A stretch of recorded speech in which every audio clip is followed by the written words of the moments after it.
Kung hanggang ngayon namumroblema ka pa rin kung saan kayo mag-stay pag-akit nyo ng Baguio, ako nang bahala sa'yo. Ito ang transient hotel na pinag-stayhan namin ng 3 days at 2 nights during the Panagbenga Festival. Name ng hotel, The Guest House Northridge. Pagsasakay ka ng bus from Manila to Baguio, for sure madadaanan mo to.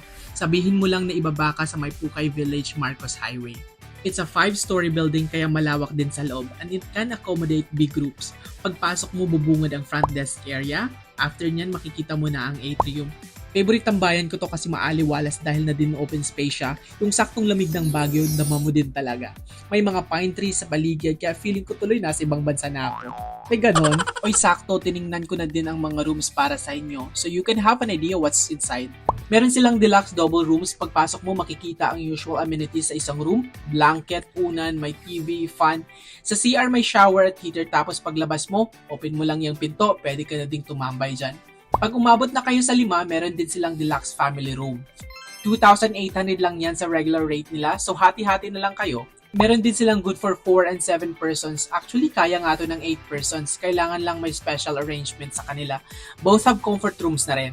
Sa baba naman, meron din silang standard room na good for 4 at dormitory room up to 12 persons. Kayang-kaya yung big groups na pupunta sa Baguio. Yun nga lang, shared bathroom na dito. Tapos kung bet nyo naman ng lutong ulam, pwede din naman kayo magpaluto. Additional 500 lang sa bayad, pero kayo na syempre mamamalengke. Or kung ano man yung ipapaluto nyo. Promise, ang sarap ng mga luto ni nanay dito.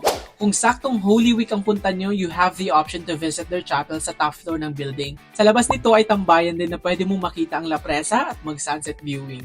Pag may dala kayong kotse, walang problema dahil available ang parking space nila.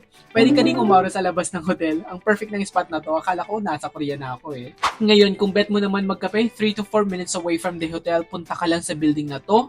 Sa may 3rd floor, andon ang coffee shop at bar on the side. Oy, balik tayo sa hotel. Lagay ko na lang ulit dito ang room rates nila, exact location at Facebook page nila para makapag-book na din kayo in advance.